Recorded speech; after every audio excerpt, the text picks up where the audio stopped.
ከምዚ እትሪእዎ ዘለኹም ትማሊ ኣብ ሎንዶን ኤርትራውያንን ኢትዮጵያውያንን ብሓባር ነዚ ኣብ ሰሜን ኢትዮጵያ ኣብ ትግራይ ክልል ኣብ ልዕሊ ኤርትራውያን ዝግበር ዘሎ ቅትለትን ከምኡን ግፍዕን መከራን ዝቃወም ሰልፊ ብድምቀት ግልብጥ ኢሎም ዓብይ ሰላማዊ ሰልፊ ከም ዘካየዱ ብዝሓበሻ ከም ዝትሪእዎ ዘለኹም ስእሊ ትማሊ ኣብ ናይ ዜና ማዕከን ዩቱብ ተገሊጹ ነይሩ።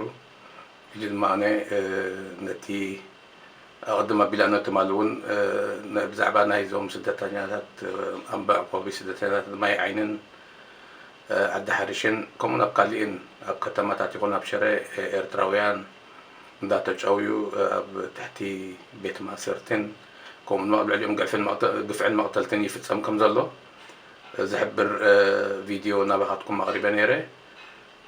ሎሚ ድማ ነዚ ትማሊ ኣብ ሎንዶን ዝተኻየደ ሰልፊ ኤርትራውያን ከምኡን ኢትዮጵያን ብሓባር ተቃውሞኦም ዘስምዑሉ ንመላእ ዓለም ብቋንቋ ትግርኛን ከምኡ ድማ ኣምሓርኛን ድምቕ ዝበለ ሙዚቃ ዝተሰነየ ከምኡ እውን መግለፂ ዘለዎ ጠጠው ከብል ከም ዘሎ እትሪእዎ ኣለኹም ግፍዐኛ ዝኾነ ናይ ትግራይ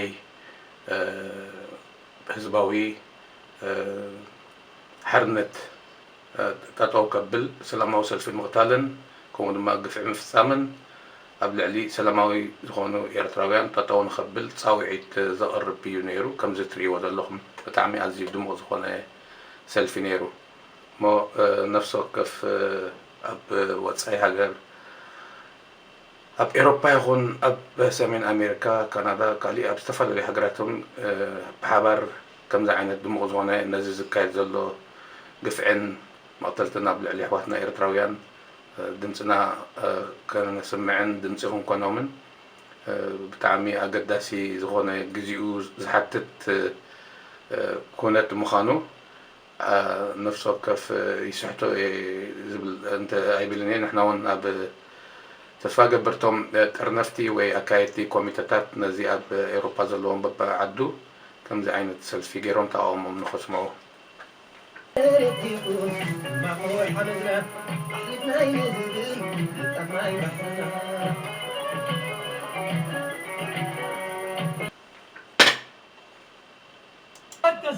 the sun under the blue skies of London. You wouldn't imagine that it might look like a carnival here. Right?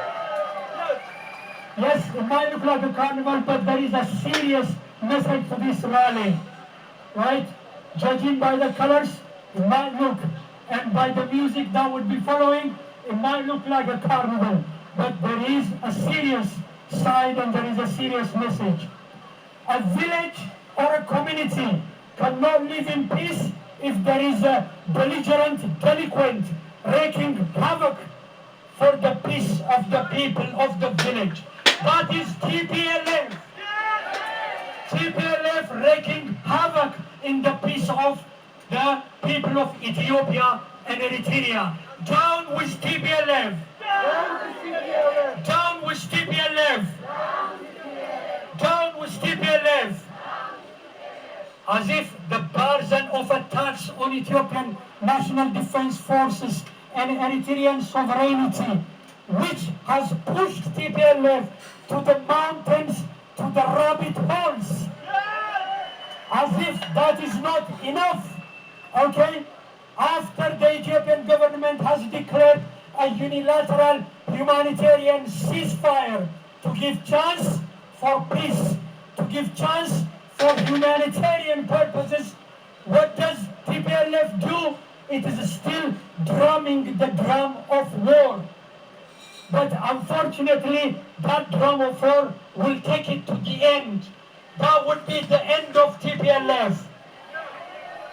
TPLF junta, which cannot live, which can only live and thrive on war and conflict, is trying to take revenge against innocent Eritrean refugees which are under the protection of the United Nations and the UNHCR in Tigray. Down to push TPLF.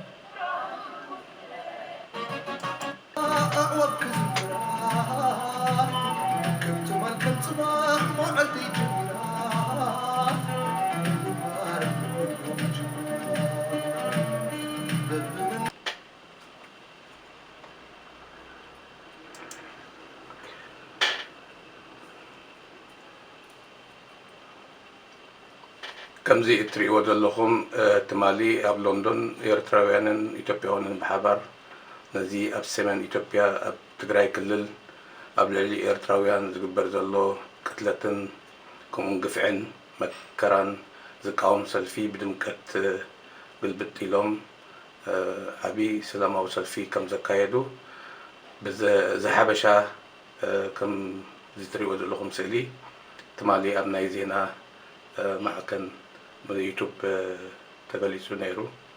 እዚ ድማ ኣነ ነቲ ኣቐድም ኣቢልና ትማሊ እውን ብዛዕባ ናይዞም ስደተኛታት ኣንባ ዕቆቢ ስደተኛታት ማይ ዓይንን ዓዲ ሓሪሽን ከምኡን ኣብ ካሊእን ኣብ ከተማታት ይኹን ኣብ ሽረ ኤርትራውያን እንዳተጨውዩ ኣብ ትሕቲ ቤት ማእሰርትን ከምኡን ኣብ ልዕሊኦም ግፍዕን መቕተልትን ይፍጸም ከም ዘሎ ዝሕብር ቪድዮ ናባኻትኩም ኣቕሪበ ነይረ።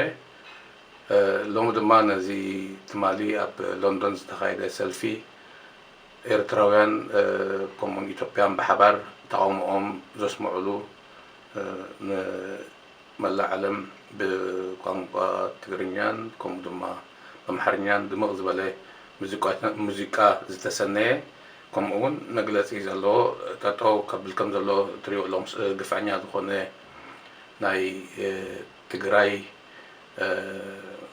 ህዝባዊ ሓርነት ጠጠው ከብል ሰላማዊ ሰልፊ ምቕታልን ከምኡ ድማ ግፍዒ ምፍፃምን ኣብ ልዕሊ ሰላማዊ ዝኾኑ ኤርትራውያን ጠጠው ንኸብል ፃውዒት ዘቕርብ እዩ ነይሩ። ከምዚ እትሪእዎ ዘለኹም ብጣዕሚ ኣዝዩ ድሙቕ ዝኾነ ሰልፊ ነይሩ እሞ ነፍሲ ወከፍ ኣብ ወፃኢ ሃገር ኣብ ኤሮፓ ይኹን ኣብ ሰሜን ኣሜሪካ ካናዳ ካሊእ ኣብ ዝተፈላለዩ ሃገራትም ብሓባር ከምዚ ዓይነት ድሙቕ ዝኾነ ነዚ ዝካየድ ዘሎ ግፍዕን መቕተልትን ኣብ ልዕሊ ኣሕዋትና ኤርትራውያን ድምፅና ከነስምዕን ድምፂ ክንኮኖምን ብጣዕሚ ኣገዳሲ ዝኾነ ግዚኡ ዝሓትት ኩነት ምዃኑ ነፍሲ ወከፍ ይስሕቶ ዝብል እንተ ኣይብልን እየ። ንሕና እውን ኣብ ተስፋ ገበርቶም ጠርነፍቲ ወይ ኣካየድቲ ኮሚቴታት ነዚ ኣብ ኤሮፓ ዘለዎም በብዓዱ ከምዚ ዓይነት ሰልፊ ገይሮም ተቃውሞም ንኸስምዑ The sun under the blue skies of London. You wouldn't imagine that it might look like a carnival here, right? Yes, it might look like a carnival, but there is a serious message to this rally, right? Judging by the colors, it might look, and by the music that would be following, it might look like a carnival, but there is a serious side and there is a serious message. A village or a community cannot live in peace if there is a belligerent delinquent wreaking havoc for the peace of the people of the village. That is TPLF. TPLF wreaking havoc in the peace of the people of Ethiopia and Eritrea. Down with TPLF. Down with TPLF. Down with TPLF. As if the burden of attacks on Ethiopian National Defense Forces and Eritrean sovereignty, which has pushed TPLF to the mountains, to the rabbit holes. As if that is not enough, okay? After the Ethiopian government has declared a unilateral humanitarian ceasefire to give chance for peace, to give chance for humanitarian purposes, what does TPLF do? It is still drumming the drum of war.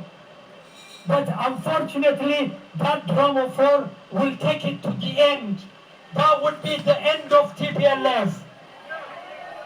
TPLF junta, which cannot live, which can only live and thrive on war and conflict, is trying to take revenge against innocent Eritrean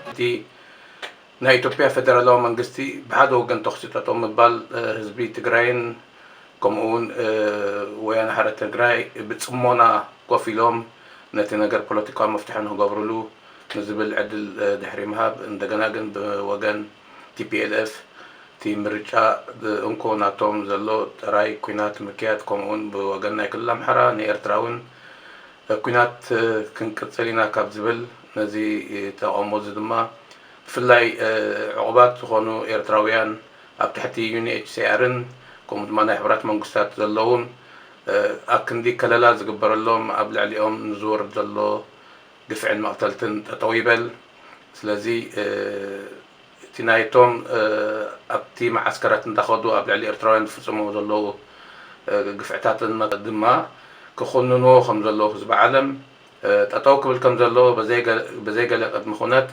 ንዑታት እዩ ዝሕብሩ ዘለዉ ስለዚ ኣብቲ ናይ መጀመርያ መእተዊ ሰላም ምባል ረሲዑ ኣይኮንኩን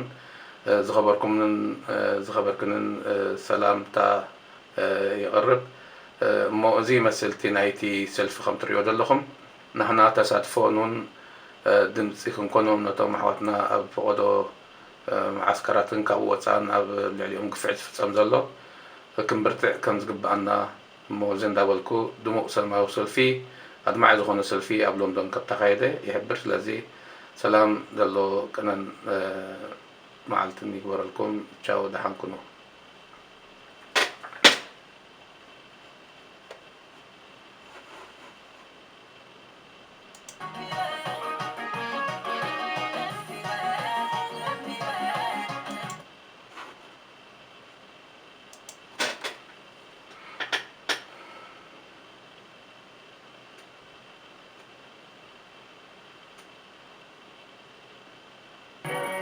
الذين ما يوم فكنا يوبرت مسواتي فكنا ربنا يحنن